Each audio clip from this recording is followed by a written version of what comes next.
Welcome to BAM, Badass Moms with Lori and Jenny.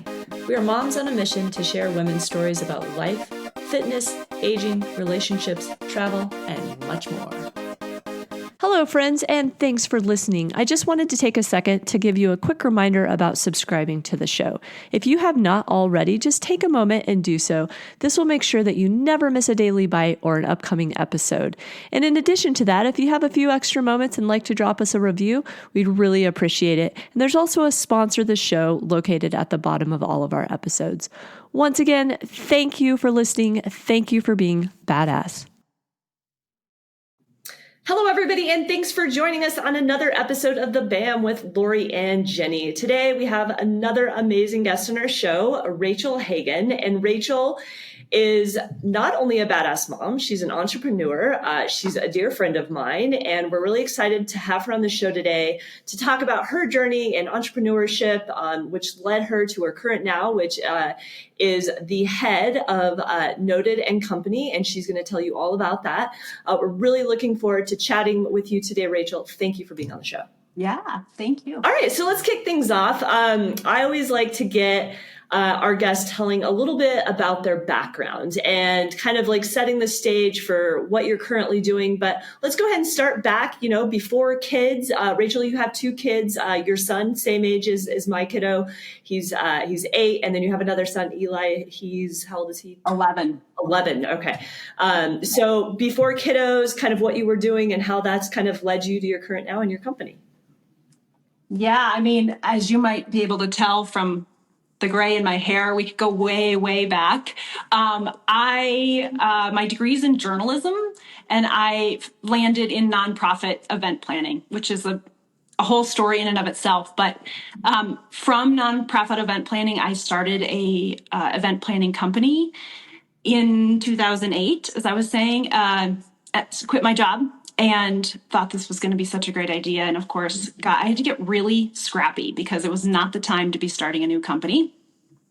Planned some things with some nonprofits and sort of fell my way into wedding planning, which it's funny. Whenever I say that I was a wedding planner, people immediately say like, oh, the number of bridezillas you must have dealt with. And I didn't. I really didn't. I loved what I was doing. I had a great time. I had long-term relationships with clients. I would go through the entire sort of planning process with them. It was kind of the only way I worked.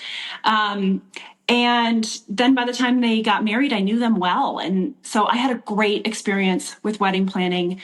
My husband is also self-employed. He travels. We had gotten married, had a baby, and very quickly realized that there was no way I was going to be gone all weekend at a Friday night rehearsal and a Saturday wedding and Sunday come home just exhausted, and have a baby and have a husband who was traveling on his own. So I quit, which was fine. And that was all okay. And then I was home. So again, as you said, my eldest son is 11. He'll be 12, in the spring. So it has been a long time since I'd been in the workforce. My husband is still self-employed and still traveling. And so the thought of any sort of office job, whether it was like a, easy sort of mom-friendly 9 to 2 or 10 to 1, none of that kind of thing was still going to probably work for our family. And having had been an entrepreneur before, I also just selfishly and luckily was able to say, I don't want to go back to an office. So I want to dig deeper. So let's go back before get more in depth with where you are now. But I want to know more about what got you into wedding planning. What sparked that? What was it? Like, was that something you always knew as like in your childhood? Did you just love and I've gone to Rachel's house and she is like, she hosts and she is the hostess of the mostest. Like just everything is always amazing. Were you like that as a kid? Like, where did that come from? Was I like that as a kid? I mean, I guess I have always liked, I'm going to say pretty things. Like I do. Yes. But I wasn't like the hopeless romantic kid who just loved weddings. It wasn't necessarily that. Some of it, frankly, was just a business decision. So having worked in nonprofits, most of my, pre-entrepreneurial career, I knew very well that nonprofits, when you work there, you wear so many hats. And when you're a consultant for a nonprofit, part of the beauty of that is that people are highly dedicated to what they're doing. And part of the challenge of that is that it would be a weekly meeting, and I'd come in on Tuesday and there would be a plan. And then people, again, would move their hats around and get scrappy and, do all of these things. And by the next Tuesday, the entire thing had shifted. So it was really challenging to make the work replicable. And of course, in the entrepreneurial world, like, you need to be able to make things repeat.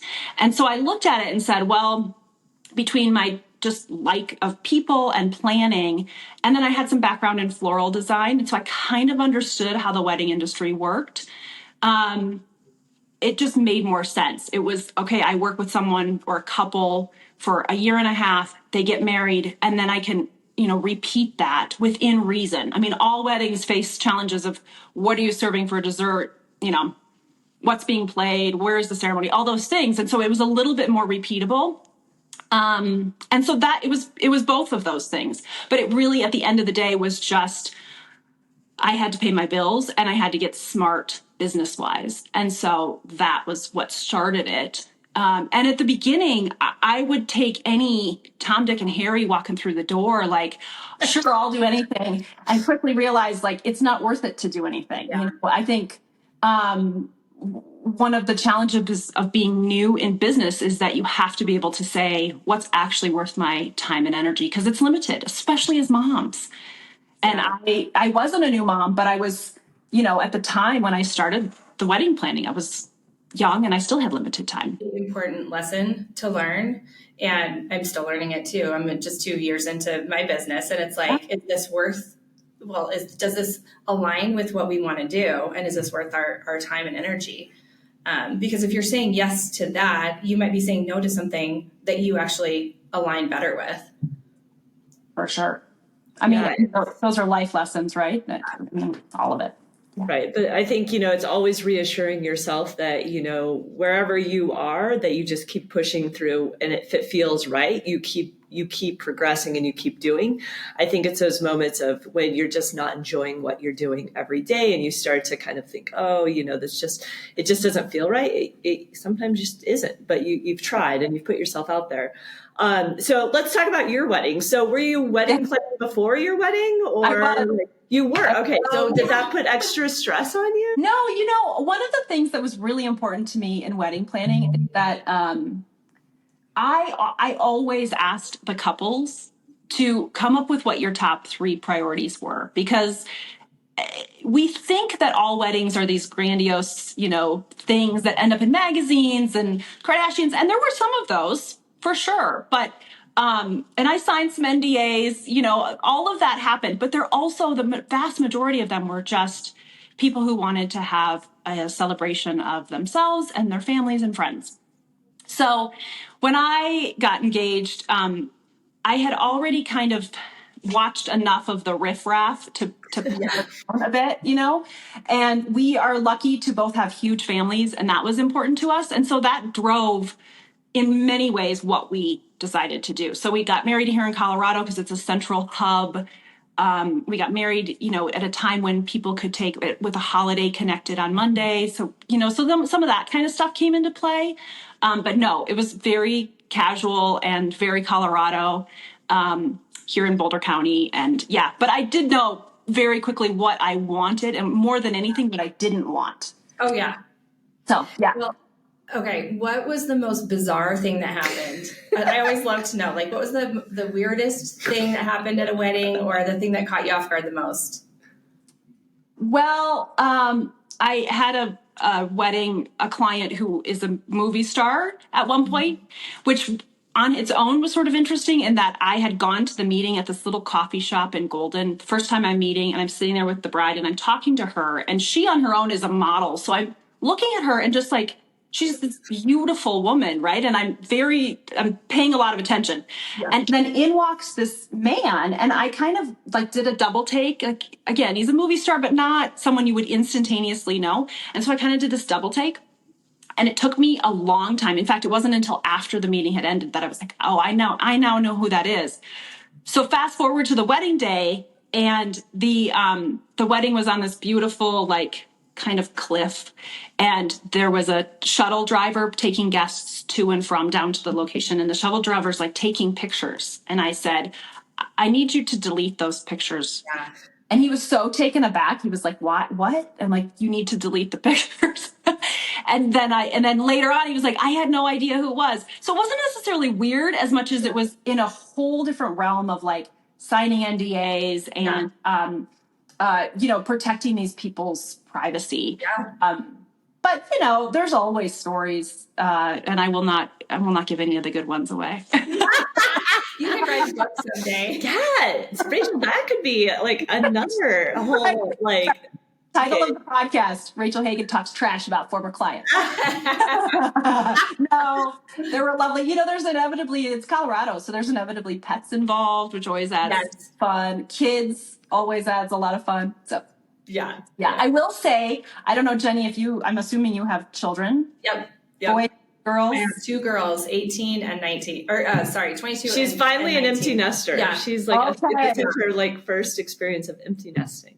Okay, well, Lori and I can relate to this. I obviously have 2 boys, and I always said that it was the mother of the groom who was the most challenging, because the bride knew what was happening. The bride's mother, presuming that they had a positive relationship, knew what was happening. The groom was supposed to know what was happening, but often didn't. And so then, mom would be like, honey, where are we supposed to be and what time? And he didn't really care.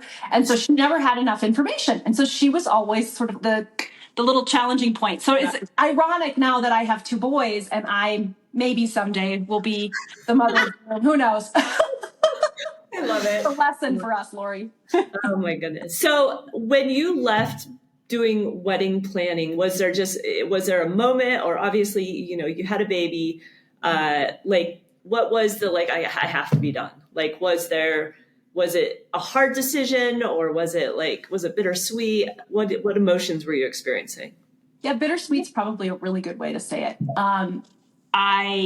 So my baby was born in the spring. As you could probably imagine, most of the weddings happen in the summer and the fall. And so I had already planned for those. I had a couple assistants at the time, so they ran everything on site up until September. And in September, I was up in Vail at a wedding, and I was nursing. And so my husband was sitting in the lobby, and the couple knew, they met me pregnant. So they knew this was part of the deal. But I would go to the wedding, I'd get the ceremony done, and I'd run out to the lobby and nurse. And then I'd go back into the dinner and then come out. It was just like so yo-yoed for me. And I was trying very hard, of course, to make sure that no one else knew that this was going down and going on.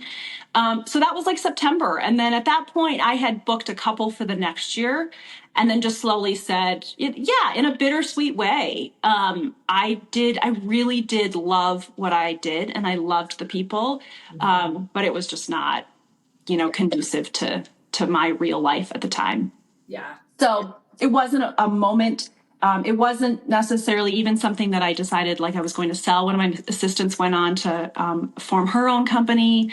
And so I sort of helped her with that stuff, but it just faded. And it's kind of the beauty of that nature of work, in that, as I said earlier, they would come in, I'd work with them for a year and a half, they'd get married. And then I just got to become Facebook friends with them and see them have children and go on with their lives, which is still fun to see what has come of all of that. I think that's what's the hardest. For you and even for myself, and I think Jenny in her previous positions, you had the experiences that you had with these people, but the best was having the existing relationship that has manifested through meeting them. I have so many dear friends from when I owned my fitness studios that are still part of my life now. And I know Jenny feels the same way, working at different companies. Yes, the experience was good, but it's the people, right? That's the most amazing part of it. And for me, that was probably also the hardest part, is because I always had the opportunity to meet all these amazing people all the time. It was like somebody, every day I had tons of new people in. And then, when I left, I'm like, I don't get to meet people every day. Yeah. It was kind of hard, right? So true. And in my case, I was head to just one little person who gave me so little back. Yes. Right? It's really hard.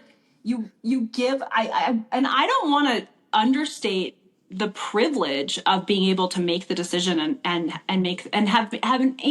made the decision that I made. Like, I had the option, and I'm so grateful, number one, to have had the option, and number two, that I did what I did. But you do go from like having a life to wondering when the last time you showered and put on lip gloss. Forget makeup. Like, I want chapstick. Exactly. Yeah. So, and you go from this like glamorous, there are parts of weddings that are very glamorous and you get to dress up and eat all those kinds of things, to spit up and diapers, right? Right. Shift. And I think there's also something like, I chose this. Yeah. This was a life circumstance that changed, but I've chosen this. And so, that can fall two ways, right? On the good days, it falls into like, this is what I'm supposed to be doing. And on the quote unquote bad days, it's like, and I did this to myself. Really? Yeah. So what was it like? So your husband, you said he's been self-employed your entire marriage? My entire marriage. Yeah. Okay. How is it having two people self-employed? Well, for me, it's actually a huge blessing. I think, so when we were dating and then engaged, we both will say this, like, part of why we started our own businesses is we lived in Boulder at the time. And for anyone who's ever been to Boulder, the coffee shops are as busy at 8 a.m. as they are at 1 p.m. And I worked on Pearl Street in a company before I started my business, and would walk into a coffee shop and be like, who are these people and why do they get to do this? I get this gig. Right? I don't want to sit in a conference room anymore on another meeting. So we spent a lot of time in coffee shops right off Pearl Street, when we were dating, and it was a point, not necessarily a point of connection, but it was just part of our lives. And, our first house, one bedroom was his office and one bedroom was my office. And, so it's just, I guess I don't know any different. I'm really grateful, and that I can say that he has always loved what he does. Mm-hmm. I think if he was self-employed and it was a burden for him to go to work every day, that would be challenging. But he is an executive coach and does development. So he sees companies, in the starting stages, and companies who have, been wildly successful, and companies who are struggling, and people who are in those positions. So he really has a good take on, and reminds me often of, this is normal, or this is part of. Yeah. This morning we're talking about like the 7-year overnight success. And he said, what gets celebrated in public never gets seen in private, and that you spend 15 years grinding, and then all of a sudden, from your friends and family and Facebook friends' point of view, you look like this, wild success, right? Like, but it doesn't work that way. And no one really can say that it works that way, because they actually spent a lot of time and energy. So he has a really good grasp on that. And, it's a great thing for our kids. We sit around the dinner table and the kids are like, well, but mom, like, why do you give them things? I'm like, well, this is how it works. So then he can chime in and say, when you're a business owner, like, you have to be able to make connections. So I think it actually is a blessing and has been a real gift to me. You're showing them what's possible, just like those people at the coffee shop showed you what was possible. Right. Little did they know as they were sipping their I know. You never know who you're going to inspire. So that's a good question. So we all love listening to our husbands, right, when they have good advice, and even sometimes when they have bad. How has it been knowing that's like the industry he's in and you're doing your business? Like, has it been super helpful, or are there times where you're like, I'm not really going to tell. You just kind of want to have a little independence, or do you appreciate the help? There's a good balance, I feel like, right? Like, yeah. No, I think I've only appreciated the help, at least in this new endeavor. I think it was a little different. What I will say is, when I was in wedding planning, part of what I've learned now that I didn't know then is, when you're in a service business and you're hungry and you're desperate, you can, evolve yourself and make yourself not be anything, but within reason. Like, there were things that I was like, sure, I'll do that. I don't quite know how to, but I'll figure it out. Yeah. And so I think now that I'm in a product business, I don't think there has been a point where I have felt like, okay, I've got it. Thank you for your advice. I appreciate it. No, I actually need all of it. Ooh, that's a great question. So what do you feel has been the biggest difference between service and products? I was going to ask the same thing. Yeah. That's a very interesting switch. So I'm curious, what has been the biggest challenges that you're facing now that maybe you didn't have to face in the service industry? Yeah, I think what I said is it. I mean, when you are selling yourself, you can turn on a dime, and anyone who's good and is going to make it has to, right? I mean, you have to, and you have to be able to pivot within the course of a meeting. Products are more challenging, and you can't pivot on a dime. Living through my first holiday season, I'm learning a ton of the things that I'm doing now that I should have been doing in August. Yeah, I think it's that. I think you can pivot. And I think you have to be able to. I think in both ways, in both, terms, you have to be able to listen to what your audience is doing. But when you're in a service business, when you are what you're selling, again, you can, within reason, commit to something and figure it out as you go, or do a little research, or piggyback it onto something you do know how to do. And of course, there's, within reason on that. You can't just make up a skill you don't have. Right. But I'm trying to think of a good example. I don't know if I have one. I think that's it. I mean, my husband being an engineer and, kind of being in the product side of things is always like, products are hard. Yeah. Like, actual tangible things are a lot more complicated than, having a service, right? So I think that, anybody that goes out there to tackle being an entrepreneur in general is amazing. But when you really are like, okay, I'm going to create a product, or I'm going to sell a product, it becomes next level of this is harder, right? So let's talk about your company now. What it's called, what it is, and what made you start it. What got the idea in your head? Well, if my middle name's Pivot, this is certainly part of that. So I started Noted & Company about a year ago. I started kind of the wheels turning, and I hired 5 graphic artists off Fiverr, which if you're not familiar with Fiverr, it's like a place to hire people really from all over the world to do any number of things. There's copywriting, there's book illustrators, there's, all kinds of skills. And so I really just wanted to see, like, how do I get this printed? How does this even work? And my idea was a subscription that came out quarterly for children. So it was born out of I think it was an Instagram post I saw of this woman who her child was a senior. And I think it was like, writing thank yous for something. And he had no idea. He didn't know how to put the stamp on the envelope. He didn't know how to, and I just thought, like, that might be my kids. I mean, they know how to write a thank you. I've made them write thank yous, but they've never put it in the envelope, done the addressing, all of that stuff. And I think there's a skill to it. There's an art to it. And there's certainly people who envelop and really embody the art side of it. But there's also just, this is real world. And when I was a business owner before, or when I was a hiring manager, at the time, those handwritten notes coming back saying, thank you for the interview, thanks for the chat, were actually really important. And they often put someone above and beyond in terms of, scales of whether you were going to be hired or not. And so I think there's something about written cards and written notes. I don't know about you, but I have some voicemails and some texts, but man, I also have my grandmother's, handwritten recipe cards, and I have cards for my children, and I have the receipt of my husband's wedding ring. The things that are actually tangible for me mean more. What about the shoebox full of all the letters that you would fold up in middle school and high school and pass? I still think I have some of those where they're just like, hours of learning how to fold it. That was our version of text messaging in class, right?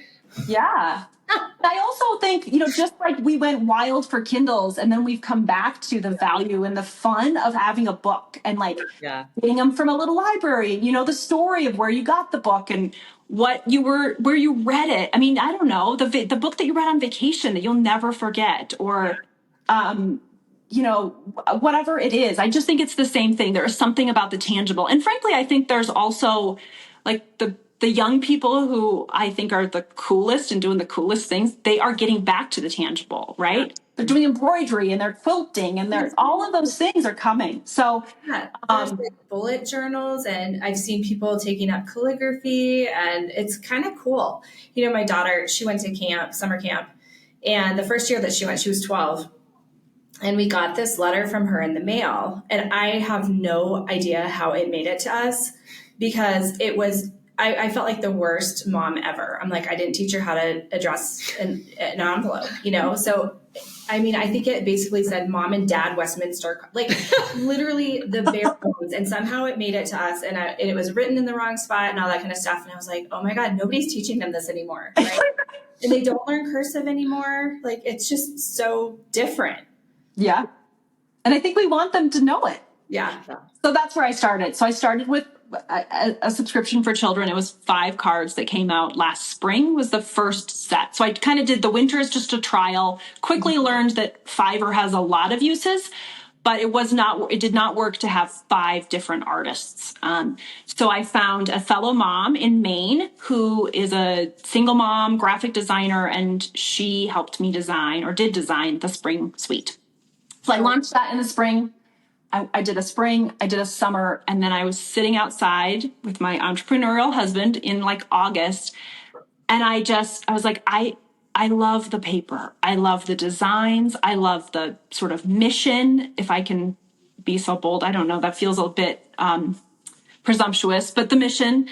But I'm not a kindergarten teacher. Mm-hmm. And I love my children, but I'm not a kid. This isn't my thing. I'm not going to jump down and sing songs. And so I pivoted, and I have at this point stopped the subscription, although that is restarting, being announced today, but that's restarting. And I did really holiday gifts. I started again with holiday gifts. So there are 3 box sets of cards. There's 8 cards in each box. And then these little snippets that are about the size of a sticky note, and they're just meant for kind of the quickest and shortest. And they're my favorite. When I online, I love those. I'm like, oh my gosh, and they're such a great gift. The first thing I noticed, in fact, and the artwork is beautiful, but the first thing I noticed is the weight of the card. Yeah, it's really nice. It stands out, right? Yeah. Like that. I noticed that also. Like, you know, you go to the store and you buy cards, and you're like, it's fine, but like it's the difference between like it's like luxury. Yeah, it exactly is. Like, and I mean, you think about it, like that now is the time of Christmas cards, right? Like everybody's sending out Christmas cards, and it really does make a difference when you get a Christmas card that somebody just, you know, it probably costs them more money, but it just feels more like special holding in their hands. And when you know, I hold your cards in my hands the same way. I feel like it's next level. It's like, wow, this is really like meaningful, right? Not just the words, but the way it feels. I mean, it's kind of like an Apple product, if you think about it, right? It's the experience, the packaging. I just had an idea for you. If you haven't thought of it yet, you've got wedding experience. You could dovetail this into, like, even if you did snippets, they could be wedding, like, here's where you capture all of the little notes from your wedding party. Here's what you hand out to all the guests, and they give you advice. You can do invitations. That list of contacts, Rachel. Like, there you go. It's the opportunities are endless. Yeah, trust me. Yeah. Well, thank you. The paper's not by chance. You know, I've found myself, the number of times people have said to me, like, oh, I have all these letters from my grandmother, and I really wish I wrote letters. Or I used to write letters, but they just always had to be perfect. And I didn't want to send them if they weren't perfect. And I don't have time for that. And all of that has kind of brought me to a couple of like mantras, sort of. And one of them is that what hopefully our products do is show that the words are important, but they're not precious. Like, it's not 5 pages of letters. It doesn't have to be, you know, crossing out a word is just fine, and rewriting an I is just fine. So being important, but not precious, and so precious that we're paralyzed to not do it. Yeah, right. And then also that a sentence is a note, and one sentence can mean plenty, right? I love you. I miss you. I'm thinking of you. Here's a coffee. You've got this. Whatever it is just a short message is still a message and it's still important. In fact, it might be all you need to say. So all of that, the paper is intentional. And advice to the couple could be intentional. That's, the snippets could be. The snippets have been really fun. Yeah. I love those. And I think you're so new. I mean, being really just a year in your business, Yeah. you're still figuring out like, what is your core product? Like, like snippets or where, not that you don't always offer all of them, but where do you spend more of your valuable time? What are consumers really kind of gravitating towards? So it's interesting, right? To kind of be in that discovery phase that I think every business goes through, right? It doesn't matter service, product, whatever. Yeah. You're trying to figure out what, with my fitness studios, it was like, okay, I had X amount of classes that I thought when I first started, people want to go to this class because I like it. And I'm like, no, they don't really like that. They like this, right? So you're always evolving and changing. So what you thought when you first started, like, oh, I'm going to focus on kids. And then you're like, oh, well, maybe, you just start to kind of realize maybe not only internally what your passion is, but also what feedback you're getting from people, right? Parents could have been, wow, I really love these, I really love these cards. I wish that there was a little bit more that I could utilize them for. And so I think it's all very interesting, the development of any business. It's an important thing too. I think, tend to think that what people are going to love is what you also love. And that can be really hard, right? It's like, oh, guess what? I love this, but it's not the most popular thing, or people don't want it at all. And it's just a weird feeling, right? And you have to wrap your brain around it. Yeah. Yeah. I mean, interestingly, the snippets, I wasn't going to do any holiday themed snippets at all. Yeah. And this close friend of mine said, I need some because every Christmas Eve I host a dinner for myself, my sister, and all of our, immediate family members. And I write little love letters to all of them at their place settings. And it's a tradition. Everyone looks forward to it. And so can you make me some kind of wintry ones? And I was like, sure. Yeah. And so sure enough, I make them and they've sold out. Like I finally got another shipment yesterday. But to that point, like I was thinking, I'm not going to try and get in all of the scuttlebutt of the holidays because there's plenty of holiday cards out there. And here it is that actually this is really, really popular. And I love them. They're my favorites right now. They're unique and they're different, right? It's something that stands out amongst the normal, right? I think it's just that uniqueness and that just small and special. And honestly, I feel like people might actually hold on to something like that longer just because it's easier to, put in a drawer or store or hold on to. And the wording may be less, so even more impactful potentially. So how did you find this woman in Maine? I'm curious. I love that you were like, you know what? No, I'm going to find somebody who is also a mom and also wants to do some work contributing to something beyond her family. Like how did you find her and how has that been? Wow. There's a website. I think it's called Hire My Mom or My Mom for Hire. Literally Hire My Mom. I think that's what it's called. Something like that. But to that point, there was a woman. I mean, it's funny now. At the time I was beside myself. I hired an initial person and I got back from her. I can't even say that it was clip art. Like, I actually don't know what it was. So I had to, cut ties. Yeah. So to that point, you have to kind of wade through a little bit. But she is both a fine artist and a graphic designer. So she's able, and often she often starts with, so I'm working on something that's coming out in January. And it will be a subscription and it'll be 4 cards. Every season you'll get 4 cards and they're the same size as the holiday cards that have been for sale. So the holiday cards come in this gift box. And then as you deplete that box, you will always have a restock coming.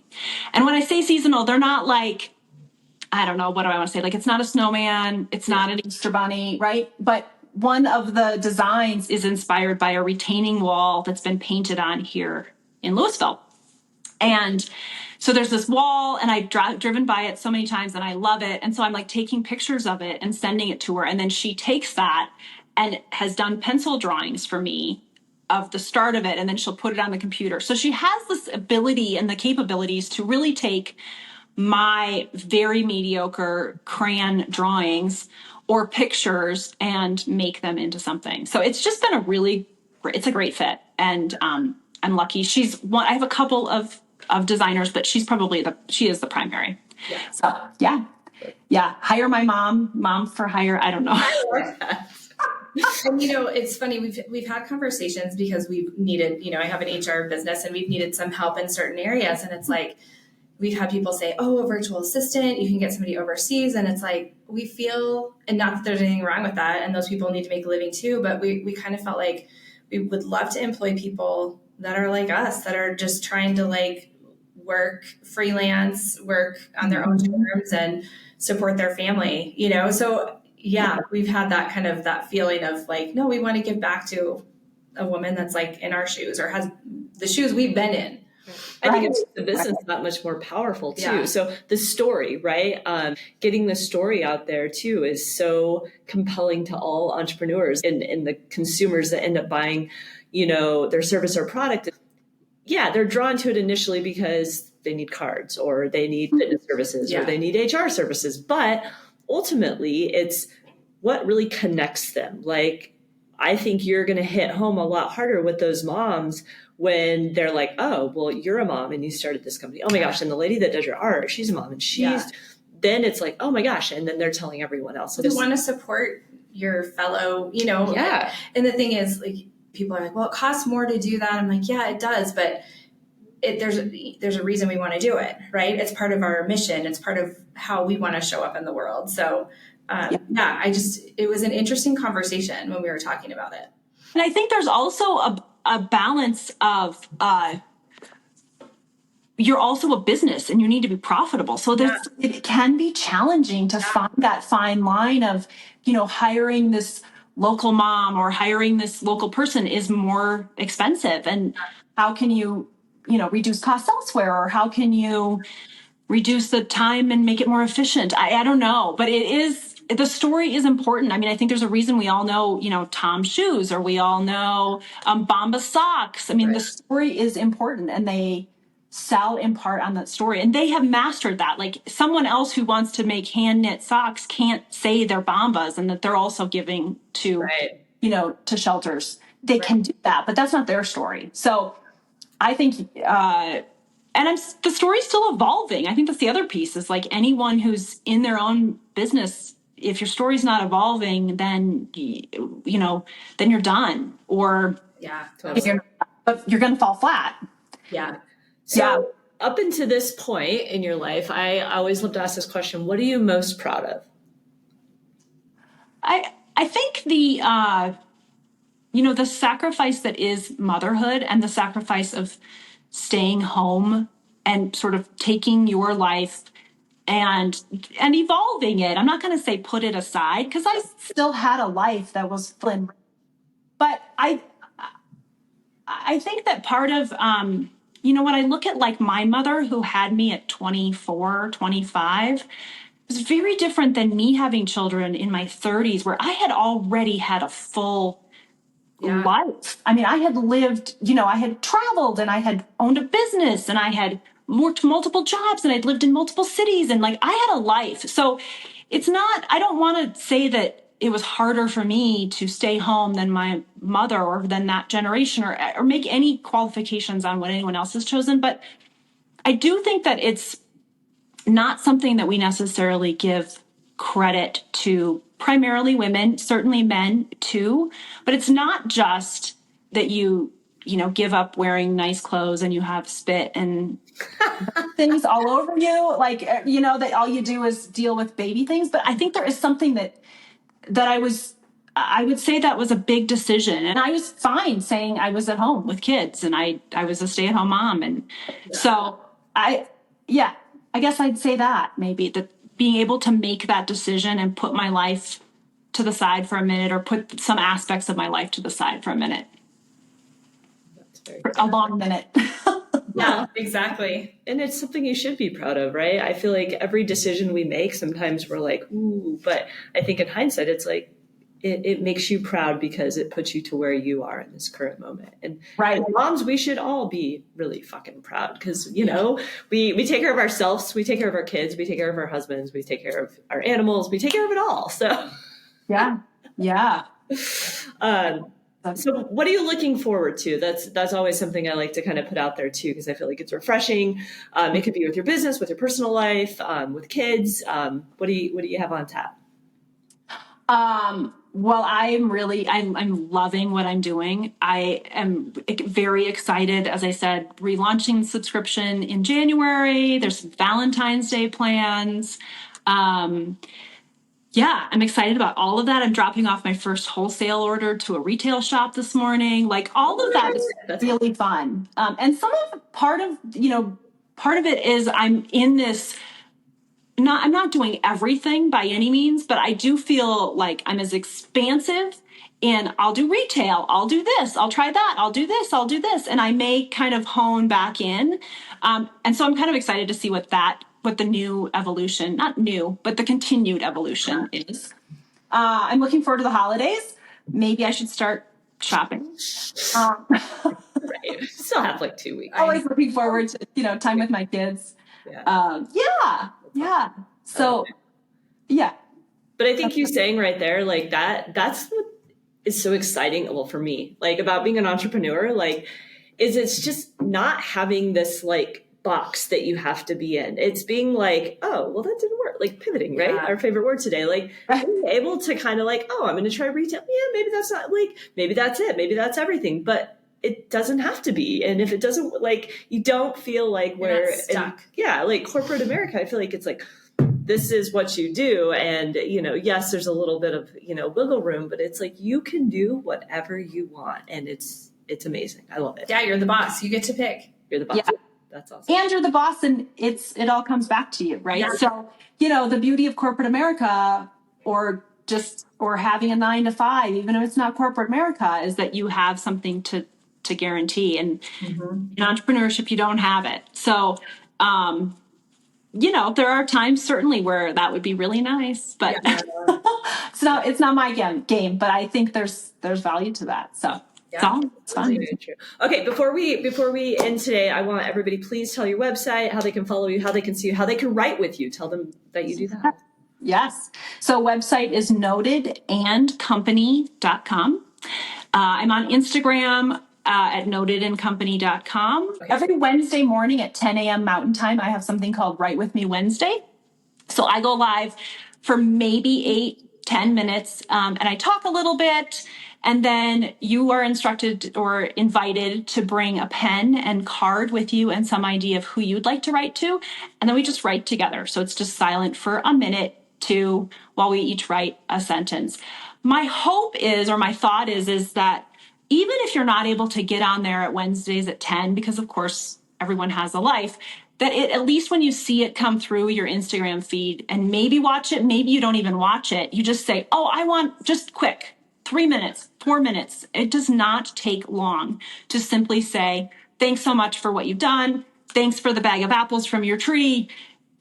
Whatever it is, just that super quick message. So that's my hope, is that it's just a quick kind of reminder for people. Yeah. Write With Me Wednesday morning. Love it. Thank you so much, Rachel. It has been a pleasure to have you on the show. I look forward to spending one of my Wednesday mornings with you and writing, because believe it or not, I used to be such a writer. I got a degree in journalism, all the things. And I was very passionate. Still had this like desire in the back of my head at some point I'm going to write a book. But it's funny because, as Rachel knows, I don't read all that much. I should probably read more. But I've always been a big fan of writing. It's timing. It is. It's perfect. Timing, right? I turned middle-aged this year, and I was like, it's only middle-age, right? We're only in the middle of our lives. We're not the end. There's still time. Yeah, we're at the beginning of the next steps of amazingness. That's right. That's right. So, right. Thank you so much for joining us. Thank you both. My pleasure. It was so fun.